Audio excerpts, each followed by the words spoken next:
السلام علیکم friends, welcome to کتاب نگری یوٹیوب چینل کتابوں کی نگری میں خوش آمدید۔ میں ہوں آپ کی ہوسٹ اقرا یاسین، اور آج میں آپ کے لیے لے کر آئی ہوں زہرا فاروق حسن کے قلم سے تحریر کردہ ناول میں پھر بھی تم کو چاہوں گا کہ ایپیسوڈ نمبر 11 کو لے کر۔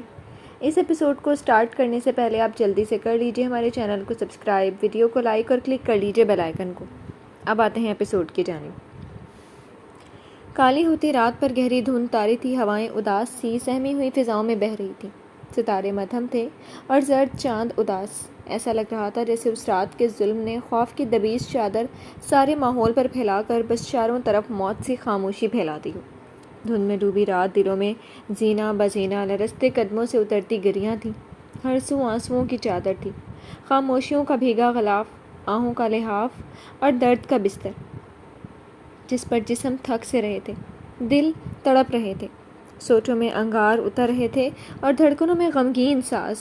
جس گھر میں چہکتی آوازیں تھیں وہاں ہر سو روتا بلکتا سناٹا، جہاں ہنسی کا فوارہ تھا وہاں سسکیوں کا شور، جہاں محبت کی خماری تھی اب وہاں بس درد کی تڑپن بس چکی تھی۔ ایک آندھی آئی اور قاضی کی خوشیوں کو نہ جانے کہاں اپنے تیز جھونکوں سے اڑا لے گئی۔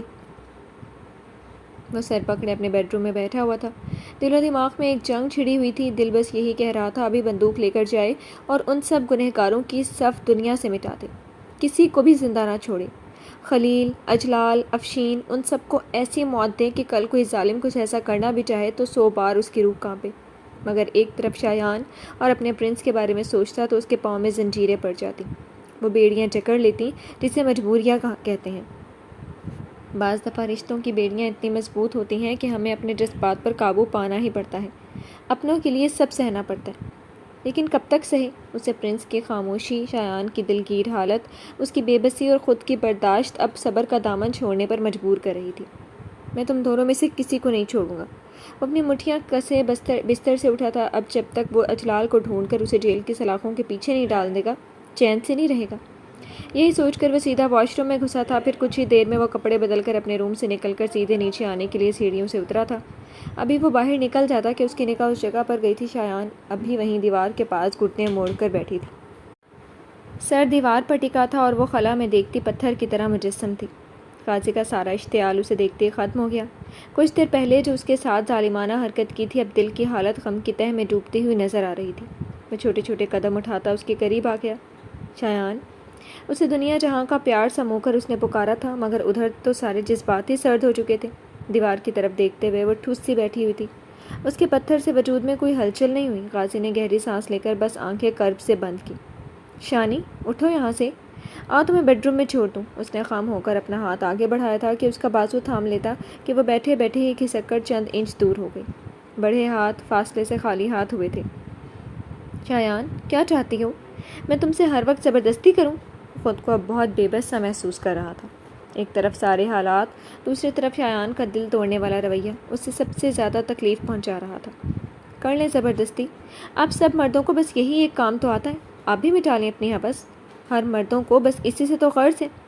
ایک دم سے اس نے گردن موڑ کر قاضی کی طرف دیکھا تھا، صرف زبان تلخ نہیں تھی، آنکھوں میں جو نفرت بھرا احساس تھا۔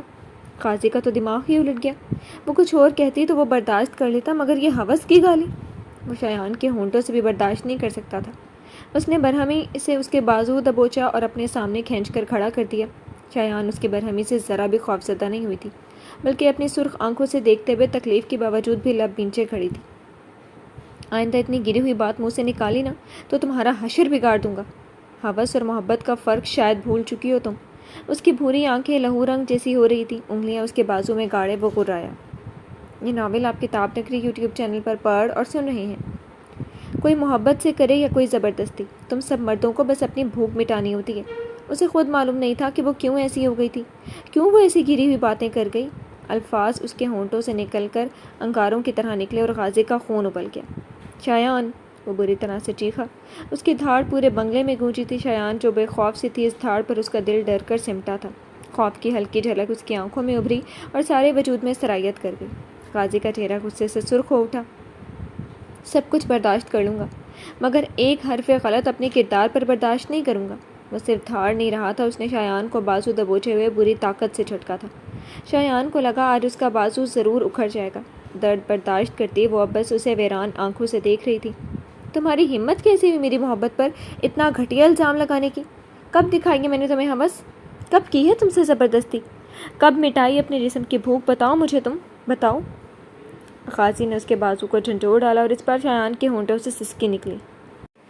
جو درد تم مجھے دے رہی ہو نا، اس کے آگے یہ درد کچھ نہیں۔ اس کی سسکی پر وہ کہتے ہوئے اسے ایک طرف جھٹک چکا تھا۔ شایان وہیں صوفے پر الٹ گئی۔ آئندہ ایسی گھٹیا بات کی نا تو میں بھول جاؤں گا تم میرے لیے کیا ہو۔ اپنا دماغ درست کر لو تم، ہر بار تمہیں سمجھاؤں گا نہیں، وہ غصیلی آواز میں کہتا اسی اشتعال سے لمبے لمبے ڈگ بھرتا لاؤنج سے ہی نکل گیا۔ ادھر شایان وہیں صوفے پر منہ چھپا کر بری طرح سے بلکتے ہوئے رونے لگی۔ اس کی سسکیوں سے، اس کی آہوں سے سیڑھیوں کے پاس کھڑے پرنس کے دل و دماغ میں عجیب سی وحشت سمائی جا رہی تھی۔ قاضی کی دھاڑ پر وہ اپنے کمرے سے نکل آیا تھا۔ اس نے ان کی باتیں بھی سنی، قاضی کا غصے سے چلے جانا بھی محسوس کیا اور اب شایان کا رونا بھی۔ کچھ ہی دیر میں وہ وہیں کھڑا سوچتا رہا تھا وہ کیا کرے، کیا واپس اپنے روم میں چلا جائے یا پھر شایان کے پاس جائے۔ اس حادثے کے بعد ان دونوں کے بیچ کوئی بات چیت نہیں تھی، نہ شایان اسے نظر ملا پا رہی تھی، نہ وہ خود میں اتنی ہمت پاتا تھا کہ شایان کی آنکھوں میں دیکھ سکے۔ وہ اسی پشت و پیش میں مبتلا تھا کہ جانے کون سی طاقت تھی کہ اسے کھینچتی ہوئی صوفے کے پاس لے جانے لگی۔ یہ طاقت محبت اور دوستی کا وہ دعویٰ تھا جو اسے شایان سے تھا۔ ان دونوں کے بیچ کے بندھے اس انوکھے بندھن کی قوت تھی جو پرنس کو شایان کے پاس کھینچے لے جا رہی تھی۔ جس پرنس کا دل پتھر سا ہو چکا تھا وہ شایان کے رونے پر پگھل سا رہا تھا۔ جو آنکھیں درندگی چھلکانے لگی تھی ان میں نرمی سی بہنے لگی تھی۔ جو زبان اب خاموش سی ہو گئی تھی وہ اب شایان کو پیار بھرے جملے سے بہلانے کے لیے بے چین تھی۔ وہ دھیرے دھیرے صوفے تک آ کر کچھ دیر کے لیے تھما، پھر اپنے چھوٹے چھوٹے ہاتھ آگے بڑھا کر شایان کے سر پر رکھا، تسلی دیتا، محبت بھرا احساس لیے ہوئے ایک بھرپور لمس۔ شایان نے روتے ہوئے سر اٹھایا۔ سرخ چہرہ، سرخ آنکھیں اور اجڑی حالت، پرنس کے چہرے پر تکلیف بھرے سائے ڈیرا جمانے لگے۔ مت روئیں شانی، میں ہوں آپ کے پاس۔ شایان اب پوری آنکھیں کھولے اسے یکٹک دیکھ رہی تھی۔ آنسو اب بھی ٹوٹ ٹوٹ کر آنکھوں سے گر کر گالوں پر بہہ رہے تھے۔ آپ پلیز مت روئیں، مجھے بہت اذیت ہوتی ہے آپ کے آنسوؤں سے، مجھے درد ہوتا ہے۔ اس کی آواز میں تڑپ سی ابھر آئی تھی۔ پرنس وہیں اس کے قریب بیٹھا اور اس کے گالوں پر بہتے آنسوؤں کو اپنی ہتھیلیوں سے صاف کرنے لگا۔ شایان کا دل کیا آج اتنا دھاڑے مار مار کر روئے کہ اس کا دل سچ مچ کا پھٹ جائے اور بے رحم دنیا سے اسے نجات حاصل ہو جائے۔ پرنس، اس کے کپ کپاتے لبوں سے نکلا، اور ایک پل کے لیے پرنس کی آنکھوں میں سرد مہری سی اترتی محسوس ہوئی۔ مجھے پرنس مت کہیں شانی، میں اب پرنس نہیں رہا، میرا نام یزدان ہے، وہ عجیب سے ٹھنڈے لہجے میں بولا تھا اور شایان کے دل پر یہ بات قہر بن کر گری تھی۔ مجھے معاف کر دو پرنس، میں ہوں تمہاری گنہگار، میری وجہ سے تمہارے بچپن سے کھیلا گیا، میں وہی ہوں جس کی وجہ سے تمہاری معصومیت کو کھا لیا گیا۔ بے تحاشا روتے ہوئے وہ اس کے آگے ہاتھ بھی جوڑ گئی۔ پرنس کچھ دیر بس اسے سرد نگاہوں سے دیکھتا رہا تھا۔ مجھے گنہگار اور معصوم کی پہچان ہے شانی، اس نے ہاتھ بڑھا کر اس کے بندھے ہاتھ کھول دیے۔ یہ ناول آپ کتاب نگری یوٹیوب چینل پر پڑھ اور سن رہے ہیں۔ جن لوگوں نے آپ کے ساتھ ایسا کیا ہے نا، انہیں میں خود اپنے ہاتھوں سے سزا دوں گا، صرف اجلال اور خلیل کو ہی نہیں، اپنی مما کو بھی۔ وہ بول رہا تھا اور شایان کو اس کے چہرے پر چھائی درندگی نے پتھر سا کر دیا۔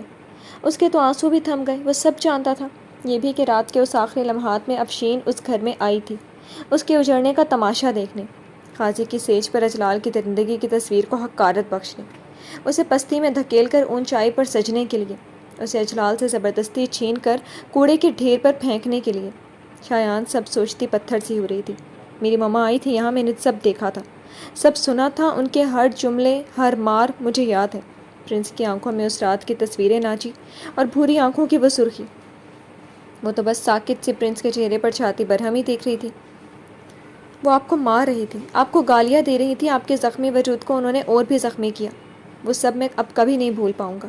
پل پل اس کے چہرے پر سے معصومیت ناپید ہوتی جا رہی تھی، پل پل آنکھوں میں سرخی بڑھتی جا رہی تھی۔ یہ ناول آپ کتاب نگری یوٹیوب چینل پر پڑھ اور سن رہے ہیں۔ پرنس، شایان تو دم بخود تھی۔ مت بلائیں مجھے اس نام سے شانی، مت بلائیں، وہ ایک دم تیز سے تیز آواز میں چیخ پڑا تھا۔ یہ نام میری مما کا دیا ہوا ہے اور انہوں نے اپنے ہاتھوں سے اس پرنس کو مار دیا ہے، مجھے نفرت ہے اس نام سے، اب پرنس کے نام سے کبھی مت پکاریے گا۔ اس بچے کو حالات نے کیا کر ڈالا اور شایان کا دل ہزار ٹکڑے میں بٹا تھا۔ میں نے مارا ہے نا تو مجھے مار ڈالو، وہ پھر سے بے تحاشا رو پڑی۔ اب تو اپنے غم کے ساتھ ساتھ پرنس کے مرنے کا بھی دکھ دل کو کاٹ رہا تھا۔ آپ خود کو گنہگار سمجھ کر مجھے بھی تکلیف دے رہی ہیں اور پپا کو بھی۔ اس کے رونے پر وہ اور بھی سنجیدہ ہو گیا تھا۔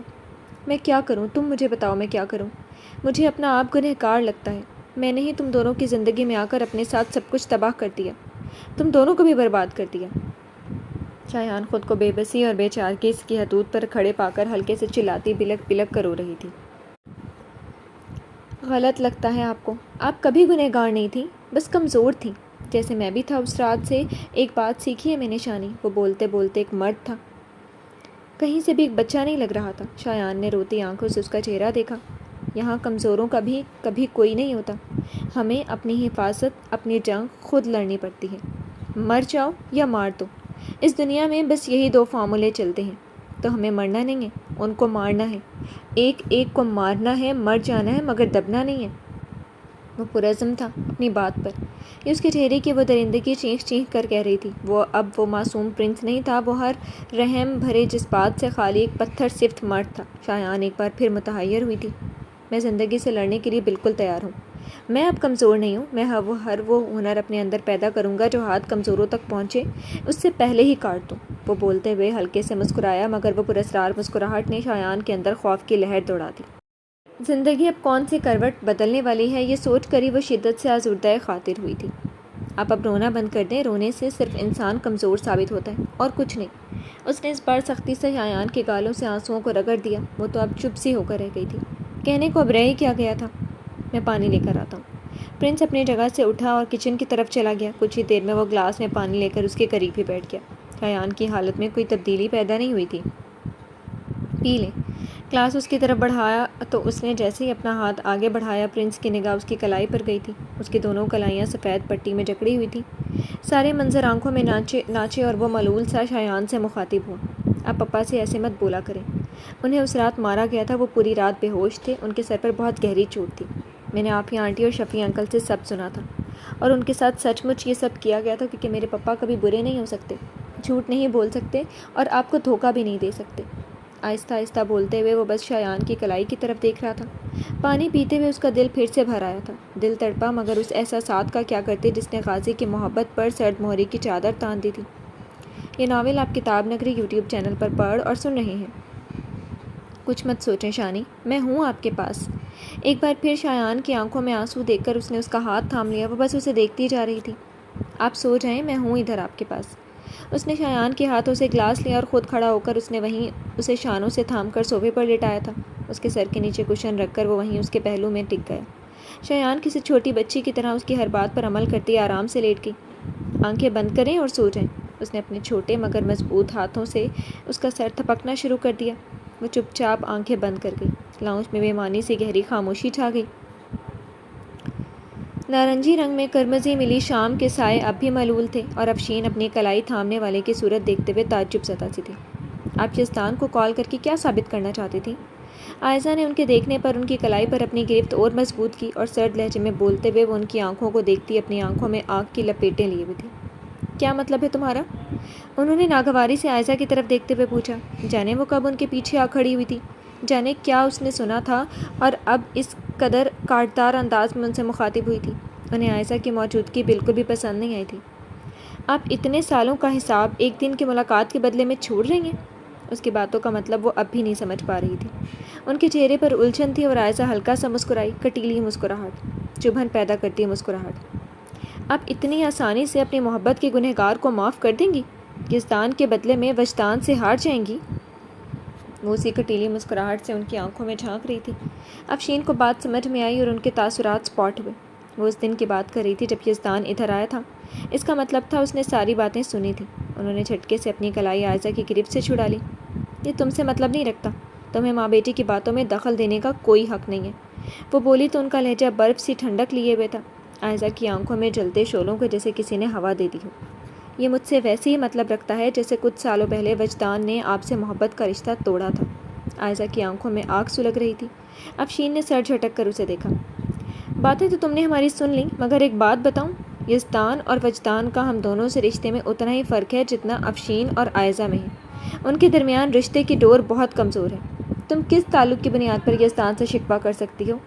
ان کے ہونٹوں پر جو زہر خند مسکراہٹ تھی، عائزہ سراپا اس سے سلگ اٹھی تھی۔ میں نے آپ دونوں کی بات نہیں سنی، پر آپ کا بدل جانا مجھے سب بتا گیا۔ میرے رشتے کی بنیاد کمزور سے ہی آپ کی تو جڑوں تک پھیلی تھی۔ آپ اس کی باتوں سے اب کیسے اس انتقام کی آگ سے نکل جانا چاہتی ہیں؟ اس کی سلگتی آنکھوں میں کی وہ سرد کاٹ افشین کے تاثر اور بھی سرد ہوئے تھے۔ میں اس انتقام کی آگ میں اپنی اولاد کو نہیں جلا سکتی۔ ان کے لہجے میں اب بھی وہی ٹھنڈک سی تھی، مگر گرے آنکھوں کی ویرانی اور بھی بڑھ گئی تھی۔ عائزہ استہزائیہ مسکرائی۔ کون سی اولاد؟ جو آپ کی کبھی تھی ہی نہیں، جو آپ کو آگ میں جلا کر خود ٹھنڈک میں زندگی بسر کر رہا ہے۔ عائزہ کا طعنہ سیدھا دل پر لگا تھا۔ وہ ہمیشہ میری اولاد رہے گا، تم اپنے کام سے کام رکھو۔ وہ غصے سے کہہ کر اندر جانے لگی کہ عائزہ نے ایک بار پھر ان کا بازو تھام لیا۔ افشین نے مڑ کر اس کا چہرہ دیکھا۔ میرا کام آپ کی اولاد سے ہی نکلتا ہے، کچھ حساب کتاب اسی سے نکلتے ہیں، وہ بولی، اور افشین نے ایک جھٹکے سے اپنا بازو اس کے ہاتھوں سے چھڑوایا تھا۔ ایک قدم کا فاصلہ سمیٹ کر سیدھے عائزہ کی گلابی ہوتی آنکھوں میں آنکھیں گاڑی۔ عائزہ خانزادہ، وجدان میرا شوہر تھا، مجھ سے اسے محبت کا دعویٰ تھا، میرا اور اس کا ایک بیٹا تھا، اس سے حساب کتاب لینے کے لیے میرے پاس جواز تھا، مگر تم، انہوں نے اپنی بات میں توقف دیا، تم سے یزدان کا کوئی تعلق ہی نہیں نکلتا، اس نے کبھی تم پر ایک نگاہ نرم بھی نہیں ڈالی، تو تم کون سا دعویٰ کرتی پھرتی ہو؟ انہوں نے عائزہ کو آئینہ دکھا کر طنزیہ مسکراہٹ سے اسے سر سے پیر تک دیکھا تھا۔ یہ ناول آپ کتاب نگری یوٹیوب چینل پر پڑھ اور سن رہے ہیں۔ میرا اس سے کوئی تعلق نہیں، اس سے مجھ سے کبھی کوئی وابستگی بھی نہیں، مگر عائزہ کے انداز بھی ان سے مختلف نہیں تھے۔ وہ ذرا سا تھمی۔ مگر میں نے جو اس سے شدت سے محبت کی ہے نا، وہ اسے معاف کر ہی نہیں پا رہی ہے۔ وہ جانتا تھا بچپن سے میں اس سے محبت کرتی چلی آ رہی ہوں، بے پناہ محبت کی اس سے، صرف اسے سوچا، صرف اسے چاہا، دیوانوں کی طرح اس کی ایک جھلک کے لیے ہر وہ در بھٹکی جہاں اس کے ہونے کا امکان ہوتا تھا، اور وہ کبھی بے خبر نہیں رہا، ہر جذبے سے میرے باخبر تھا۔ لیکن بولتے بولتے کوئی بغض گلے میں پھنسا اور عائزہ تھمی۔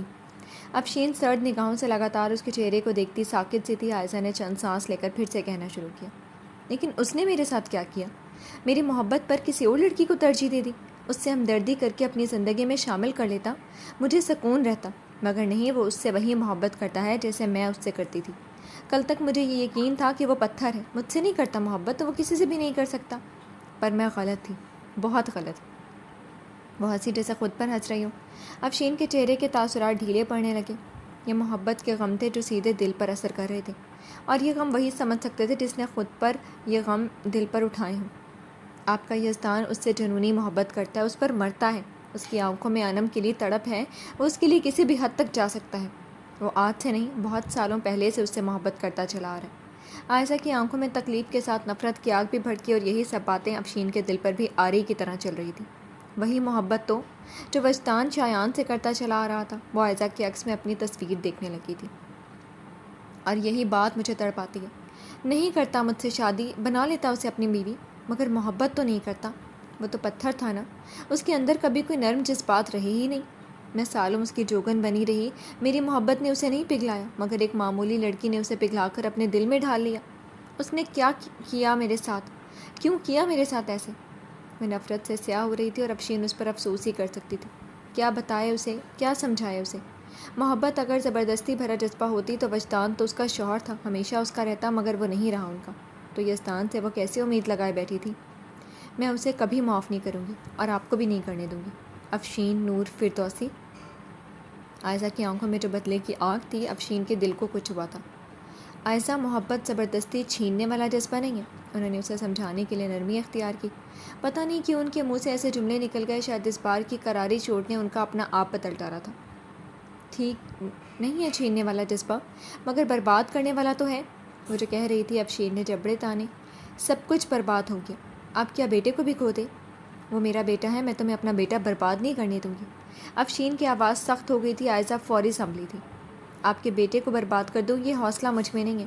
اس کی آواز پست سی ہوئی۔ یہ محبت بھی کیسا جذبہ تھا، نفرت اپنی جگہ، مگر پھر بھی جس شخص سے ہوتی اسے تباہ نہیں دیکھ سکتی تھی۔ افشین کا دل ایک سرد آہ بھر کر رہ گیا تھا۔ پھر کیا کرنا چاہتی ہو؟ انہوں نے ناسمجھی سے پوچھا۔ وہ کیا کرنا چاہتی ہے یہ اب تک سمجھ میں نہیں آیا تھا۔ میں شانی کو برباد کرنا چاہتی ہوں، میں انم کو تباہ کرنا چاہتی ہوں، وہ نفرت سے بولی، اور افشین کے لبوں پر طنزیہ مسکراہٹ ابھری۔ اور وہ دونوں ایسا کرنے دیں گے تمہیں؟ ان کا لہجہ خود بخود تمسخر آمیز ہو گیا۔ میں کیا کروں گی یہ آپ کو پتہ چل جائے گا، بس میں چاہتی ہوں آپ یزدان کو اریبہ والے معاملے میں بیچ میں مت لائیں۔ عائزہ ان کا طنز امرت سمجھ کر پیتی اسی طرح پراسرار سے مسکرا رہی تھی۔ تمہارے کہنے کا مطلب یہ ہے کہ میں اریبہ کو تباہی کے دہانے پر پہنچا دوں؟ انہوں نے غصے سے وہ مسکراہٹ دیکھی۔ وہ اریبہ کو اپنے مفاد کے لیے استعمال کرے، یہ برداشت کر نہیں سکتی تھی وہ۔ کیا آپ کو اریبہ کی فطرت کے بارے میں نہیں معلوم ہے؟ وہ تنزیہ گویا ہوئی افشین سے زیادہ وہ اریبہ کو جانتی تھی۔ وہ اریبہ کی رگ رگ سے واقفیت رکھتی تھی۔ وہ مرتضیٰ کے پیچھے دیوانی ہوئی ہے، اسے پانا چاہتی ہے، یہ ناممکن ہے۔ یہ کہتے ہوئے ان کے لہجے میں کڑواہٹ در آئی، ناگواری سے گرے آنکھیں سلگ گئیں۔ یہ ناول آپ کتاب نگری یوٹیوب چینل پر پڑھ اور سن رہے ہیں۔ وہ ہر اس چیز کے پیچھے دیوانی ہو جاتی ہے جس سے دعا کا ربط ہوتا ہے۔ عائزہ پھر بھی مسکرا رہی تھی۔ اپنے کاندھے پر آتے بالوں کو جھٹک کر اس نے اپنی طرف الجھن سے دیکھتی افشین کو دیکھا۔ کیا مطلب ہے تمہارا؟ وہ سچ میں نہیں سمجھی تھی۔ یہاں دعا کا کیا ذکر؟ عائزہ کی مسکراہٹ گہری ہوئی، ہاتھ بڑھا کر ان کے شانے پر آتے بالوں کو ایک انگلی سے پرے کرتے ہوئے وہ مسکرا رہی تھی۔ آپ مجھ پر بھروسہ رکھیں، اریب میری بہن ہے۔ یقین کریں وہ مرتضیٰ سے جتنی شدت سے چاہ کر رہی ہے، کچھ دن میں ہی وہ اس سے بیزار ہو جائے گی۔ اریب کی فطرت میں ٹھہراؤ نہیں ہے۔ آج جس سے محبت کا دعویٰ کر رہی ہے، کل اسی سے نفرت کرے گی۔ بس آپ بیچ میں یزدان کو نہیں لائیں۔ وہ بیچ میں نہیں آئے گا تو سب کچھ ہماری مرضی کے مطابق ہوگا۔ بولتے بولتے اس نے جس ہاتھ سے ان کے بال شانے سے ہٹا رہی تھی، اسی ہاتھ کو نیچے لا کر افشین کا ہاتھ تھام لیا تھا۔ ان کے چہرے کو پڑھتے ہوئے وہ دھیرے سے مسکرائی۔ عائزہ، ان سب سے کچھ بھی حاصل نہیں ہونے والا۔ اب کہ وہ بولی تو آواز کمزور تھی۔ زخمی عورت اندر سے سر اٹھانے لگی تھی۔ انتقام کے شور کے نیچے پھر سے ممتا دب گئی۔ نہیں ہو، مگر یہ سوچیں کہ چند سازشوں سے شایان کی زندگی میں جو طوفان اٹھے گا، اس کا کیا نظارہ ہوگا۔ وہ ان کی دکھتی رگ پر ہاتھ رکھ چکی تھی۔ مدتوں نفرت کی تھی انہوں نے شایان سے۔ سوئی ہوئی نفرت کو بھڑکانا کوئی مشکل کام نہیں تھا۔ عائزہ افشین اور اریبہ کی ایک جیسی فطرت سے کھیلنا بہت اچھے سے جانتی تھی۔ افشین کے چہرے پر جاگتی وہ نفرت، اس کا دل پرسکون ہونے لگا۔ اوکے، میں کچھ دن چپ رہتی ہوں، لیکن میری بیٹی اور بیٹے کو کوئی نقصان نہیں ہونا چاہیے۔ انہوں نے عائزہ کے ہاتھوں سے ہاتھ چھڑایا اور مڑ کر اندر کی طرف بڑھ گئی۔ اندر کے شور سے وہ گھبرا گئی تھی۔ انتقام کی آگ اگر رشتے ناطے دیکھنے لگے تو کبھی وہ بھڑکے ہی نہیں، وہ عجیب سے انداز میں کہتی جاتی افشین کی پشت کو گھورتی رہی تھی۔ پھر سر جھٹک کر اس نے اپنا بالوں کو شانوں کو جنبش دے کر جھٹکا دیا تھا اور بہت تیزی سے وہ اپنی کار کی جانب بڑھتی چلی گئی تھی۔ چمچم کرتا سورج آہستہ آہستہ ڈوبتا آسمان پر تاریکی کی چادر پھیلا کر مغرب میں ڈوبا تھا۔ ہاسپٹل کی بلڈنگ اب مصنوعی روشنیوں سے جگمگا رہی تھی۔ آسمان صاف تھا اور موسم خوشگوار، ستاروں کی کہکشاں جگنوں کی طرح چلملاتی شب کی ساتھی تھی۔ ہاسپٹل کے اندر ہجوم اب بھی گھٹنے بڑھنے کا عمل دہراتا زندگی کے ساتھ رواں دواں تھا۔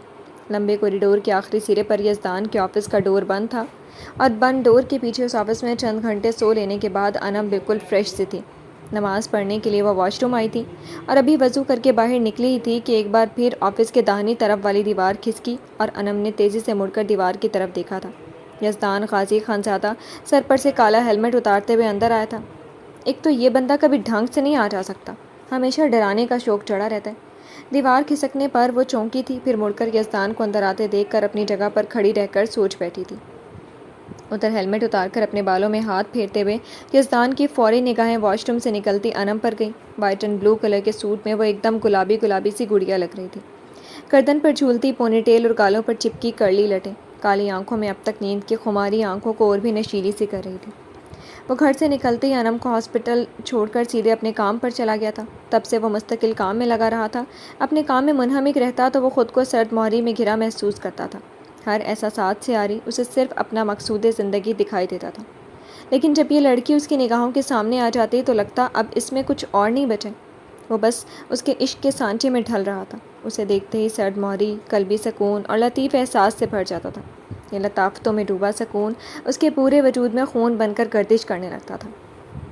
بھوت بن کر آنا کب چھوڑیں گے؟ آہستہ سے کہہ کر اس نے یزدان کی نظروں کا رخ بدلنا چاہا تھا۔ اس کی نگاہوں کا ارتکاز خود پر پا کر وہ سمٹ سی رہی تھی۔ عادت کے مطابق دوپٹہ صوفے پر براجمان تھا، حالانکہ وہ اس کا شوہر تھا اور ان کے بیچ اب کوئی پردہ بھی نہیں رہ گیا تھا، پھر بھی وہ خجل سی ہوتی سرخ ہونے لگی تھی۔ آہستہ آہستہ وہ صوفے کی طرف لپک جاتی کہ وہ اس سے بھی تیزی سے اس کے بیچ میں حائل ہو گیا۔ انم جہاں تھی وہیں تھم گئی۔ یہ ناول آپ کتاب نگری یوٹیوب چینل پر پڑھ اور سن رہے ہیں۔ کیا حال ہے؟ وہ اسے نگاہوں میں بھرے قریب ہونے لگا، ہاتھوں میں لیا ہیلمٹ ٹیبل پر رکھا۔ اس کے سرخی مائل ہونٹوں پر مسکراہٹ تھی اور بھوری آنکھوں میں بھرپور چمک۔ الحمدللہ، آپ بولیں، آپ کیسے ہیں؟ اس کے حال پوچھنے پر اس نے جس طرح سے جواب دیا، یزدان کو ہنسی آئی تھی۔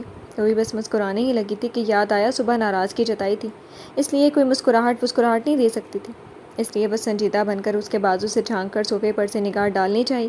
اس کے کاندھے سے تو نہیں جھانک سکتی تھی کیونکہ اس کے صاحب بہادر اتنے لمبے جو تھے، بازو سے ہی جھانک کر دوپٹے کو حسرت سے دیکھ رہی تھی۔ ایک تو اس سوٹ کی ڈیپ گلے سے پریشان تھی، اس پر سے یزدان کی نگاہیں۔ خود سے اڑ کر تو وہ دوپٹہ آنے والا نہیں، اور میں اس کے پاس تمہیں جانے نہیں دوں گا، سو ڈونٹ وری مائی لو، بس مجھے دیکھو۔ یزدان نے اس کی تھوڑی انگوٹھے اور انگلی کی مدد سے جکڑ کر اونچی کر دی۔ انم نے پوری آنکھیں کھول کر اس کی طرف دیکھا۔ صبح سے دیکھ رہی ہوں، ابھی مجھے جانے دے۔ بھوری آنکھوں کے جادو سے بچتے ہوئے اس نے پلکیں مونتے ہوئے نہ روٹھے ہوئے انداز میں کہا۔ تھوڑی اس لیے نہیں چھڑوائی، ایک تو وہ پسند نہیں کرتا تھا، دوسرے اس کے زور کے آگے اس کی طاقت تو تنکے جیسی تھی۔ تمہارے بنا میرا کہاں گزارا جو تمہیں جانے دوں؟ اب بولو کیسے مناؤں اپنی زندگی کو؟ تھوڑی پر انگوٹھا رگڑتے ہوئے لہجہ شیریں میں گھلا ہوا تھا۔ آپ کو یاد تھا میں ناراض ہوں؟ اسے یزدان اتنی اہمیت دے، اس سے زیادہ اسے اور کچھ نہیں چاہیے تھا۔ خوشی ایسی ہوئی کہ مسکراہٹ سے گلابی لب کھل اٹھے، آنکھیں ہیرے سی جگمگ کرنے لگیں۔ تم سے متعلق مجھے کچھ بھولتا ہی نہیں ہے، بے شرط و شروط تمہیں چاہتا ہوں مائی لو۔ اس کی تھوڑی تھامے ہوئے وہ جھکا تھا اور اس کے ہونٹوں کے پاس ابھی تک ٹھہری ایک بوند کو اپنے ہونٹوں میں جذب کیا تھا۔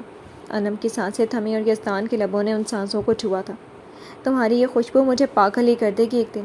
انم کی دل فریبی نے اسے اپنی جانب پوری قوت سے کھینچنا شروع کیا تھا کہ اس نے اپنی نازک ہتھیلی اس کے گرم لبوں پر رکھ دی۔ اف، یہ گرم لب! ہتھیلی سے سلگ کر وہ حدت دل میں گھر رہی تھی۔ یزدان نے آنکھیں کھول کر اس کی جانب دیکھا اور وہ گھبرائی شرمائی سی بولی۔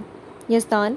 لبوں سے نکلا اور وہ اس کی ہتھیلی اپنے ہونٹوں سے ہٹا کر اپنے چہرے پر رکھ کر بس اتنا بولا۔ دوسرے ہاتھ کو پیچھے لے جا کر اس نے انم کی پونی سے ربڑ بینڈ کھینچا تھا۔ کالے بال آبشار کی طرح کاندھے سے لے کر کمر پشت پر بکھرے تھے۔ یزدان، مجھے نماز پڑھنی ہے۔ وہ قدم قدم بڑھتا کہ زبردستی اس کے سینے پر دوسری ہتھیلی ٹیک کر دور کرنے کی کوشش کرتے ہوئے ایک قدم پیچھے کھسکنا چاہا تھا۔ میں نے روکا ہے، اس کی کمر میں ہاتھ ڈال کر انم کو اپنے سینے سے لگاتے ہوئے وہ مسکرایا۔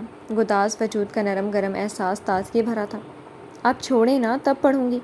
باہوں کے گھیرے میں کسمساتے ہوئے سر اٹھا کر اس کے چہرے کو دیکھنے کی کوشش نہیں کی تھی۔ وہ یزدان کی بھوری آنکھوں کی جسارتوں سے نربھس ہوتی تھی۔ چھوڑنے کے لیے تو ہم پکڑتے ہی نہیں ہیں۔ اپنے دل کی حسرتوں کو پوری کرتے ہوئے صاحب کے ہر انداز شاہانہ تھے۔ اب وہ کیا کہے؟ نماز تو پڑھنے دے، تب کر چہرہ سینے سے اٹھایا۔ شوہر کو خوش کرنا، یہ بھی تو ایک عبادت ہے۔ مسکراتے ہوئے اس نے انم کی کمر میں دونوں ہاتھ ڈالے اور اسے اٹھا کر گھماتے ہوئے اس نے وہیں ٹیبل پر بٹھا دیا۔ نازک ہاتھوں نے اس کے شانوں کو جکڑا تھا۔ پہلے اصلی والی عبادت کر لوں؟ اس کے سینے پر شرٹ کے بٹن کو دیکھتے ہوئے اس کے لبوں کے گوشے مسکراہٹ میں ڈھل رہے تھے۔ یزدان کو اپنے جذبات پر لگام لگانی ہی تھی۔ اوکے، جس طرح کمر سے تھام کر بٹھایا تھا اسی طرح اٹھا کر اس کے قدموں کو فرش پر رکھا اور دونوں ہاتھ کمر پر سے ہٹا کر پیچھے کھسک گیا۔ انم شکر کا سانس لیتی لپک کر صوفے تک آئی تھی۔ جھٹ سے سر کے ارد گرد لپیٹتے ہوئے چپکے سے بادشاہ سلامت کی طرف دیکھا۔ اب وہ موبائل نکال کر اپنی چیئر کی طرف بڑھ رہا تھا۔ جلدی سے نماز پڑھ کر میرے پاس آؤ۔ ایک تو چوری چھپے بھی نہیں دیکھ سکتے، ہر بات کی خبر ہو جاتی ہے بادشاہ سلامت کو۔ مناز بھرا منہ بنا کر جلدی سے مسلح بچھا کر نماز کے لیے کھڑی ہو گئی۔ یزدان نماز پڑھ کر آیا تھا تو جتنی دیر میں اس نے نماز پڑھی اتنی دیر میں وہ اس کے لیے کھانے پینے کی چیز کا آرڈر دے کر آفس سے نکل کر دوبارہ سب چیزیں لے کر آ بھی گیا۔ انم اتنی دیر میں مسلح سمیٹ کر ٹیبل کے قریب آ گئی تھی۔ وہ اطمینان سے صوفے پر بیٹھا ہوا تھا۔ یہ ناول آپ کتاب نگری یوٹیوب چینل پر پڑھ اور سن رہے ہیں۔ لنچ اتنا کم کیا تھا کہ سچ میں بہت بھوک لگ رہی تھی۔ کیا لائے ہیں میرے لیے؟ پرشوق نگاہوں سے بھری ہوئی ٹرے دیکھتے ہوئے صوفے پر بیٹھے یزدان کی قریب ہی ٹک گئی۔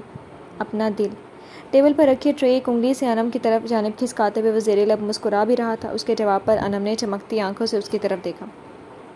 یزدان، مجھے یقین نہیں ہوتا آپ اتنے رومانٹک ہیں۔ یزدان کے ہونٹوں پر مسکراہٹ گہری ہوئی۔ کچھ بولے بغیر وہ سافٹ ڈرنک کے کین کھولنے لگا۔ اس کے رومانٹک ہونے کا یقین اللہ جانے وہ کب کرے۔ یہ سوچ کر اس نے کین کھولتے ہوئے گردن ترچھی کر کے اپنی زوجہ محترمہ کو دیکھا۔ وہ شوق سے ٹرے میں رکھے فوڈ پیک کو کھولنے لگی تھی۔ ابھی میڈم کی خوشی سے چینخیں نکلیں گی، سوچتے ہوئے اس نے دوبارہ گردن سیدھی کر لی تھی۔ گول گپے! پہلا فوڈ پیک کھلا تو ایک میں اپنی فیوریٹ گول گپے دیکھ کر وہ بے حد خوش ہونے کے ساتھ ساتھ ایک دم سے اپنا رخ یزدان کی جانب موڑ گئی۔ یہ مرچ والے تو نہیں؟ کالی آنکھوں میں شک بھرے ہوئے بے ساختہ پوچھنے پر اس نے گردن موڑ کر انم کی مشکوک شکل دیکھی اور ایک دم سے ہی اس کی ہنسی چھوٹی تو وہ ہنستا ہی چلا گیا۔ کین ہاتھوں میں لیے وہ سر جھکائے بے تحاشا ہنستے ہی جا رہا تھا اور وہ ہنستے ہوئے یزدان کی نگاہوں میں بلائیں لیتے ہوئے اپنی نگاہوں کو بھی ڈپٹ رہی تھی کہ کہیں وہ نظر نہ لگا دے، پر لبوں پر ناز بھرا شکوہ درایا۔ اپنے کارنامے پر بس ہنسیں آپ۔ ٹوٹی خفگی دکھاتے ہوئے ایک ہلکا سا مکہ اس نے یزدان کے شانے پر بھی مارا تھا۔ مار دھاڑ بالکل نہیں، اس وقت میں بس پیار کے موڈ میں ہوں۔ اس کے مکے بنے ہاتھ کو اپنی ہتھیلی میں جکڑ کر وہ سیدھا ہو گیا۔ وہی مٹھی کو اپنے ہونٹوں تک لا کر چوم کر اس نے انم کا ہاتھ آزاد کر دیا۔ بہت برا کیا تھا آپ نے اس دن، اتنی مرچیں کھلائی تھی مجھے۔ اب بھی یاد آتا ہے تو توبہ کرنے لگتی ہوں گول گپوں کو کھانے سے۔ گول گپے کو کھانے کی تیاری کرتے ہوئے شکوہ بھی کیا جا رہا تھا۔ وہ گردن جھٹک کر ٹرے اپنی جانب کھسکا چکا تھا۔ بدلے میں ساری جلن دور نہیں کرتی تھی اپنی جان کی۔ وہ ٹرے میں رکھے دوسرے فوڈ پیک کو کھولتے ہوئے اب بھی ہولے ہولے مسکرا رہا تھا۔ پہلے سزا دیں پھر مرہم رکھیں، ایسا پیار رہنے دیا کریں۔ یزدان نے گردن ترچھی کر کے اس کی شکل دیکھی۔ وہ ایک کے بعد ایک گول گپا اپنے منہ میں ڈالے جا رہی تھی اور شکایت بھی کی جا رہی تھی۔ کچھ اور بھی کھا لو، یہ میں نے بس تمہیں خوش کرنے کے لیے آرڈر کیے تھے۔ اس کے ہاتھ سے ٹرے دور کرتے ہوئے اس نے بقیہ چیز اس کی جانب بڑھائی۔ مجھے وہی کھانے دے بس۔ بمشکل منہ میں بھرے گول گپے حلق کے اندر کرتے ہوئے دونوں ہاتھوں کو دور ہو گئے، گول گپوں کو اپنی طرف بڑھایا۔ یزدان نے وہ پلیٹ اور دور کر دی تھی۔ چپ چاپ سے دوسری چیزیں کھاؤ ورنہ ساری زندگی گول گپوں کے لیے ترسا دوں گا۔ پلیٹ اٹھا کر سائڈ ٹیبل پر رکھ کر پیار سے دھمکی دی۔ ظالم تو ہیں ہی آپ۔ انم کا منہ بن گیا تھا۔ دوسری پلیٹ لیتے ہوئے تپ کر کہا۔ یزدان نے بس سر جھٹکا اور خاموشی سے وہ پلیٹ پر جھک گیا۔ لنچ نہیں کیا تھا تو بھوک لگ رہی تھی، اس لیے وہ ہلکا پھلکا کھاتے ہوئے چپ ہی تھا۔ انم نے ذرا کی ذرا گردن گھما کر چپ سے یزدان کو دیکھا۔ آپ نے مجھے گول گپے کھانے نہیں دیے نا؟ اب میں خالہ کے پاس جا رہی ہوں۔ اسے چھیڑنے کی غرض سے اس نے پلیٹ اٹھا کر اٹھنا چاہا کہ شانی پپا کے ساتھ گھر چلی گئی ہیں۔ آرام سے صوفے سے پشت لگا کر اس نے کھاتے ہوئے انم کی شکل دیکھی۔ وہ جو اٹھ رہی تھی دوبارہ سے بیٹھ گئی۔ ہائے کب؟ حیران ہوتی وہ اور بھی اسے پیاری لگ رہی تھی جب تم خراٹے بھر رہی تھی۔ وہ بھلے سنجیدہ تھا مگر اس کی بھوری آنکھیں خوشی سے چمک رہی تھیں۔ اسے چمک میں شوخی کی چمک نے ان کی خوبصورتی میں اور بھی اضافہ کیا تھا۔ میں خراٹے نہیں لیتی آپ کی طرح، تڑ سے جواب دینے پر اس نے ابرو سمیٹ کر اسے گھورا تھا۔ میں خراٹے لیتا ہوں؟ انم ہولے سے مسکرائی۔ جی بالکل، پر بڑے سریلے۔ میں سن کر نیند کی آغوش میں چلی جاتی ہوں۔ شرارت سے چمکتی آنکھیں اور لبوں پر دبی دبی مسکراہٹ۔ یزدان نے ہاتھ بڑھا کر اس کی ناک چٹکی میں دبائی۔ بہت بولتی ہو تم، نرمی سے کہہ کر اس نے اپنی پلیٹ ٹیبل پر رکھ دی اور پھر سے صوفے کی پشت سے ٹیک لگا لی۔ کیوں برا لگتا ہے آپ کو میرا بولنا؟ شرارت سے آنکھیں پٹ پٹاتے ہوئے پوچھا گیا۔ بہت۔ تمہارے بولتے لب میرا چین و سکون غارت کرنے لگتے ہیں۔ میرا دل کہتا ہے کہ بس۔ نگاہوں میں اس کے چہرے کو بھرے ہوئے اس نے جملہ ادھورا چھوڑ دیا تھا۔ یہ ناول آپ کتاب نگری یوٹیوب چینل پر پڑھ اور سن رہے ہیں۔ بس بس سمجھ گئی میں۔ وہ آگے بولتا کہ اس نے ایک ہاتھ اٹھا کر منع کر دیا۔ وہ بس ہولے سے مسکرا دیا۔ جاگ رہی ہوتی تو میں بھی ان کے ساتھ ہو لیتی اور جیب بھر کر پپا سے فرمائش کر کے گول گپے کھاتے۔ آپ تو کھانے ہی نہیں دے رہے۔ ایک بار پھر سائڈ ٹیبل پر رکھی پلیٹ کو دیکھتے ہوئے گول گپوں والا شکوہ ہونٹوں پر آیا۔ میں جانے ہی نہیں دیتا تمہیں، پاؤں پر پاؤں رکھ کر شان سے کہہ کر اس نے ہاتھ بڑھا کر ٹیبل پر رکھا کین اٹھا کر اپنے لبوں سے لگا لیے۔ اتنی پیاری ہوں آپ کو پھر بھی صبح کے بعد اب خبر لینے پہنچے ہیں میری۔ انم نے پلیٹ ٹیبل پر رکھی اور ذرا سا آگے کھسک کر یزدان کے ہاتھ سے کین لے لینا چاہا کہ یزدان نے اس کا وہی ہاتھ اپنی گرفت میں جکڑ لیا۔ انم نے پلکیں اٹھا کر اسے دیکھا۔ میں خود کو بھی بھلا دوں مگر تمہیں تو اپنی سانسوں کی طرح ہر پل اپنے قریب محسوس کرتا ہوں۔ بھوری آنکھوں میں محبت کا دریا ٹھاٹھے مارتا اپنے قریب کھینچنے لگا۔ وہ لگاتار اس کی آنکھوں میں دیکھتے ہوئے اپنا آپ بھولنے لگی۔ ہاتھ کین پر ٹھہرا ہوا تھا اور آنکھیں یزدان کے چہرے پر۔ کین لینا ہے؟ انم کی بے خودی کو اس کی آواز نے توڑا تھا۔ وہ چونکی اور ایک دم سے اپنا ہاتھ چھڑا کر بغیر کین لیے اس سے رخ موڑ کر بیٹھ گئی۔ اتنے رومانٹک جملے بول بول کر آپ بس مجھے ناراضگی بھلوانے کا کام کرتے ہیں۔ ٹیبل پر رکھی ٹرے میں سے چکن سٹک اٹھاتے ہوئے وہ خام خاصی گھبراہٹ پر دل ہی دل میں خود کو سنبھال رہی تھی۔ یہ تو طے تھا یزدان خانزادہ لفظوں کا جادوگر تھا۔ وہ اپنی حرکتوں سے اس کی دھڑکنیں ہی چھیننے کا ہنر رکھتا تھا۔ آگے آگے دیکھنا میڈم، میرے رومانس سے آپ کو چھپنے کی بھی جگہ نہیں ملنے والی۔ وہ سیدھا ہوا اور ذرا سا رخ موڑ کر وہ انم کے کان کے پاس جھکا تھا۔ اس کے گال کو ان نگاہوں کی گستاخی سے سرخ ہوئے تھے۔ فوڈ پیک کھولتے ہوئے اس انگلیوں میں ہلکی سی لرزش سی اتری تھی۔ گالوں پر کالی پلکوں کو جھپکنا اتنا دل نشین تھا کہ اس نے بے اختیار ہو کر اسے اپنے قریب کھینچ لیا۔ تم جان بھی نہیں سکتی کہ میں کتنا چاہتا ہوں تمہیں۔ تم جب سے میری زندگی میں آئی ہو ایک عجب سی حالت ہمیشہ میرے ارد گرد تمہاری طلب بن کر گھومتی رہتی ہے۔ یہ تمہارا عشق مجھے اس قدر گہرائی میں دفن کر دے گا کبھی سوچا بھی نہیں تھا۔ انم کے گلاب کھلتے گالوں پر اپنی انگلیاں پھیرتے ہوئے اس کی آواز خوابناک سی ہو رہی تھی۔ لمحوں کا سحر ان دونوں کو اپنی گرفت میں کر رہا تھا۔ انم کا رخ موڑ کر اپنے سینے میں اسے چھپاتے ہوئے وہ بے خود سا ہو رہا تھا۔ یزدان، آپ کی محبت مجھے اس قدر بدل دے گی یہ تو میں نے کبھی سوچا بھی نہیں تھا۔ آپ کے بنا تو میں اب کچھ بھی نہیں۔ وہ لمحات میں چاہتوں کے گھیرے میں گھری فولادی سینے میں چھپتی اظہار کرتے ہوئے یزدان کے دل کو خوشیوں سے بھرنے لگی تھی۔ جب بدل چکی ہو تو پھر وہ نوز پن پہنا کیوں نہیں؟ اس کے پیار بھرے شکوے پر انم نے سر اس کے سینے پر سے اٹھایا۔ اس نے جھک کر کالی آنکھوں کا بوسہ لیا۔ بولو کیوں نہیں پہن رہی ہو؟ مجھے دیکھنا ہے میرے دیے گئے تحفے سے تمہاری ناک سج کر کس طرح مجھے دیوانہ بناتی ہے۔ وہ جھک کر اس کا ناک کو ہلکے ہلکے اپنے لبوں سے چھو رہا تھا۔ انم کا دل کیا ابھی کہ ابھی اڑ کر گھر جائے اور وہ تحفہ اپنی ناک میں سجا کر یزدان کے وہ تاثرات دیکھے جس پر وہ اپنی جان بھی فدا کر سکتی ہے، پر کیا کرے کہ وہ نوز پن روم میں ہی چھوڑ آئی تھی۔ تو پھر رہنے دیں، آپ نے میری ناک پر کاٹ کھانا ہے۔ دل لاکھ مچل رہا تھا، مگر پھر بھی مصنوعی خفگی اسے دکھاتے ہوئے اس نے یزدان کی داڑھی چھو کر اس کے چہرے کو اپنے چہرے سے دور کر دیا۔ وہ تو پھر بھی میں کروں گا۔ انم کی کمزور کوشش کا اس پر بھلا کیا اثر ہونا تھا؟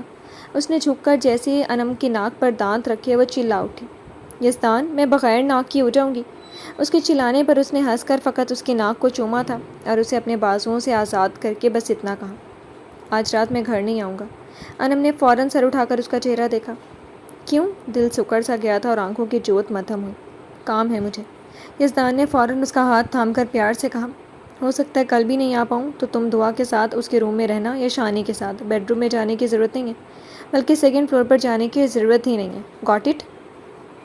انم کے پل پل پھیکے پڑتے چہرے کو دیکھتے ہوئے نرمی سے انم کے اطراف میں آتے بالوں کو ایک انگلی سے چھوتے ہوئے وہ محبت سے سمجھا رہا تھا، آپ پھر کسی مشن پر نکل رہے ہیں نا؟ کالی آنکھوں میں آنسو تیرے اور یزدان سنجیدہ ہو گیا۔ یہ ناول آپ کتاب نگری یوٹیوب چینل پر پڑھ اور سن رہے ہیں۔ انو، تم میری بیوی ہو، میں کیا ہوں، میرا کام کیا ہے، تمہیں سب خبر ہے۔ میں اکثر اسی طرح کے مشن پر جاتا رہتا ہوں تو بجائے رونے دھونے کے بہادری سے سب فیس کروں۔ اس کے دونوں ہاتھوں کو ایک ہاتھ میں لے کر وہ دوسرے ہاتھ سے تھپکتے ہوئے اب سنجیدہ تھا۔ یزدان، میں بہت ڈرتی ہوں۔ وہ پھر بھی خوفزدہ تھی، آنکھیں جل تھل ہونے کے لیے ڈبڈبا رہی تھی۔ کس چیز سے؟ وہ ان آنسوؤں سے اور بھی سنجیدہ ہو گیا تھا۔ آپ کو خبر ہے؟ ایک آنسو آنکھ سے باہر آیا اور وہ سخت ہو گیا۔ انو، ڈونٹ کرائی، میری نظر میں یہ سب فضول ہے۔ یہ ڈر، یہ آنسو، ان سب سے تم بس مجھے پریشان کرو گے۔ مجھے اپنی انو بہادر چاہیے۔ اس نے ہاتھ بڑھا کر اس آنسو کو سختی سے گال سے رگڑ دیا۔ شاید وہ اپنے لفظوں میں بیان نہیں کر سکتا تھا اسے آنسوؤں سے کتنی نفرت تھی۔ میں ہوں بہادر، مگر مجھے آپ سے اتنی محبت ہے نا کہ میں آپ کو کبھی کھو نہیں سکتی، کبھی آپ پر ایک خرموش بھی برداشت نہیں کر سکتی۔ وہ ایک دم سے رو پڑی اور یزدان نے بمشکل خود پر قابو پایا تھا۔ انم کی جگہ کوئی اور ہوتا تو وہ اب تک کا برداشت کھو دیتا۔ اس نے بس ہونٹوں سے سانس خارج کی اور انم کو اپنے قریب کر لیا۔ اور مجھے دکھ دینا برداشت کر سکتی ہو؟ تمہیں معلوم ہے مجھے آنسوؤں سے کیسی نفرت ہے؟ رونا بند کرو اور یہ کھاؤ پیو پھر۔ اسے اب اپنے سینے سے لگا کر تھپکتے ہوئے وہ نرم خوئی سے اب اس سے کہہ رہا تھا، مجھے نہیں کھانا پینا، میرا اب دل نہیں چاہ رہا۔ وہ زبردستی اس کے سینے سے الگ ہوئی اور بغیر اس سے نگاہ ملائے اپنے گالوں پر سے آنسوؤں کو ہتھیلی کی پشت سے رگڑا تھا۔ اس کے بچے جیسے روٹھے انداز پر یزدان نے جھک کر اس کی آنکھوں میں دیکھا تھا۔ گول گپے بھی نہیں؟ انم نے بس ایک پل اس کی آنکھوں میں دیکھا تھا۔ نہیں، وہ بھی نہیں۔ جواب دے کر وہ اٹھنے ہی لگی تھی کہ یزدان نے اس کی کلائی تھام لی۔ اوکے پھر آؤ، تمہیں کسی اور طرح سے بہلاؤں۔ وہ ایک دم سے کھڑا ہوا اور اس نے انم کو کھینچ کر صوفے سے کھڑا کر دیا۔ میرا موڈ نہیں ٹھیک ہونے والا۔ انداز دلربائی سے وہ نظریں چرا کر اپنے ہاتھ چھڑانے لگی۔ یزدان نے دوسرے لمحے اسے اپنی باہوں میں اٹھا لیا۔ اس کی ذمہ داری میری کہ تمہیں کس طرح بہلاتا ہوں۔ میں بالکل فریش ہو کر یہاں سے جانا چاہتا ہوں۔ وہ شوخی سے اس کی طرف دیکھتا اب انم کی پلکوں میں لرزش لا چکا تھا۔ مجھے گھر چھوڑ دیں۔ اس کی شرٹ کے کالر پر نگاہیں ٹکائے آواز مدھم سی ہو گئی تھی۔ یزدان کی نگاہیں اس کے چہرے پر تھیں اور قدم اس دیوار کی طرف بڑھ رہے تھے جس کے اس پار بیڈ روم تھا۔ اس نے انم کو باہوں میں لیے ہوئے بٹن دبائی، دیوار کھلی اور بیڈ روم کا منظر صاف ہو گیا۔ وہ سیدھا بیڈ کی طرف بڑھا تھا۔ آج محبت کا ایک اور تجربہ کر کے اپنے مقصد پر نکلنا ہے۔ تمہاری خوشبوؤں سے اپنا آپ بھکا کر نکلنا ہے تاکہ مر بھی جاؤں۔ یزدان، آپ مار ڈالیں مجھے۔ اس کے ہونٹوں پر اپنی ہتھیلی رکھ کر وہ بھرائی ہوئی آواز میں وہ مشکل بولی تھی۔ یزدان نے گیلی پلکوں کو مسکرا کر دیکھا۔ آج جن آنسوؤں سے نفرت کرتا ہوں اس کا مزہ چکھ کر خود کو سیراب کر لوں گا۔ انم کو بستر پر ہولے سے لٹا کر اس نے ان بھیگی آنکھوں پر اپنے لب رکھ دیے۔ انم کی پلکیں کانپ گئیں۔ پھر جتنی دیر وہ اس کے پاس رہا اس کی محبت کی برسات اس کے ارد گرد پھوار بن کر برستی رہی تھی۔ عشق کی بوچھار ننھی ننھی بوندیں بن کر اس کے جسم کو بھگو کر اسے گلابی نشے میں بھگوتی رہی تھی۔ ایک تواتر سے اس کا بھیگا ہوا شرارت سے بھرپور مخمور لہجہ، اس کا ہر عمل آس پاس گھنگرو بادلوں کی طرح برستا رہا تھا۔ یزدان خانزادہ جب اسے گھر کے گیٹ پر اسے چھوڑ کر گیا تھا تو دونوں کے دل آسودہ تھے۔ ایک دوسرے کی خوشبوؤں سے مہکی روحیں اب جڑی ہوئی ساتھ ساتھ تھیں۔ سیاہ رات کا شکنجہ فضاؤں پر کسا ہوا تھا، ہوائیں بے دم تھیں اور چاند کی زردی میں جیسے لہو کی سرخی گھل رہی تھی۔ چند ستارے نڈھال تھے۔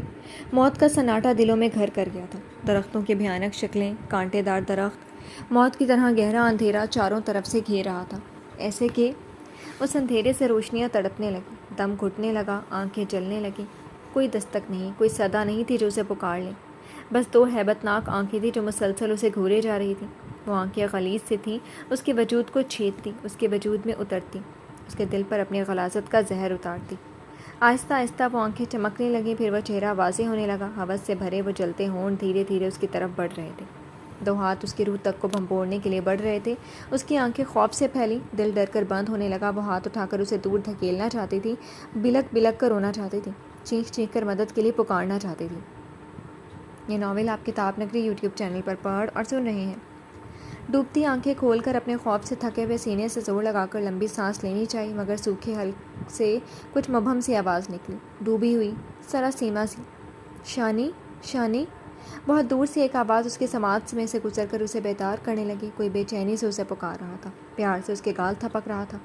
شانی کی ڈوبتی آنکھیں ابھرنے لگیں، ہیبت ناک غلیظ آنکھیں بجھنے لگیں، وہ چہرہ معدوم ہوا، ہاتھ دور جانے لگے اور سینے میں پھنسا سانس آزاد ہوا تھا۔ شایان نے وہ مشکل آنکھیں کھولیں۔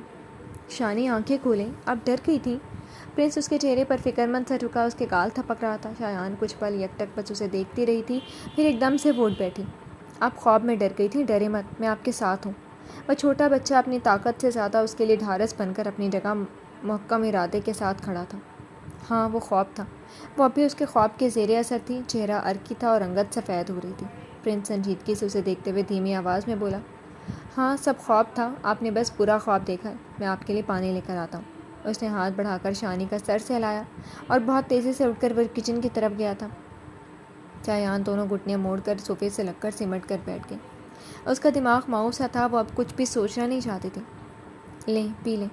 چند پلوں میں ہی وہ دوبارہ سے اس کے پاس آ گیا تھا، ہاتھوں میں ایک گلاس لیے اس نے شانی کو لبوں سے خود ہی لگا دیا۔ وہ پانی پیتے ہوئے بس اسے دیکھ رہی تھی۔ خوف اتنا زیادہ تھا کہ ایک پل کو پلکیں جھپکی تو پرنس غائب ہو جائے گا، اور پھر وہی خواب اس کی نگاہوں کے سامنے اپنی تمام تر مکروہ ہیبت سے سامنے آ کھڑا ہوگا۔ وہ پانی پی چکی تو پرنس نے گلاس اس کے لبوں سے ہٹا کر سامنے ٹیبل پر رکھ دیا اور پھر وہیں اس کے قریب ٹک گیا۔ آپ سو جائیں، میں ہوں آپ کے پاس۔ اس کے ہاتھوں کو اپنے ہاتھوں میں تھام کر وہ بڑی نرمی اور پیار سے شایان کو اپنے ہونے کا تحفظ بخش رہا تھا۔ پرنس نے کشن اٹھا کر سیدھا کیا اور آہستہ سے اسے پھر سے وہیں صوفے پر لٹا دیا۔ شایان ابھی لیٹ کر آنکھیں بند کر چکی تھی کہ تبھی کھٹکا ہوا اور پرنس نے گردن موڑ کر لاؤنج میں آتے غازی اور شفیع انکل کو دیکھا۔ آپ کو کیا ہوا ہے پپا؟ غازی کے چہرے پر زخم اور سر اور ہاتھوں پر بندھی سفید پٹیاں دیکھ کر پرنس پریشانی سے اپنی جگہ سے کھڑا ہو گیا تھا۔ اٹھ کر بیٹھ تو شایان بھی گئی تھی، وہ زخمی تھا اور اس کے لباس خون آلود تھے، چہرہ کسی بھی جذبات سے عاری تھا۔ اس کا دل بیٹھنے لگا، خوفزدہ سی وہ یکٹک غازی کی صورت دیکھ رہی تھی۔ جی تو فرینڈز، کیسی لگی آپ کو آج کے ایپیسوڈ؟ کمنٹ سیکشن میں ضرور بتائیے گا۔ پھر حاضر ہوں گے ناول کے نیکسٹ ایپیسوڈ کے ساتھ۔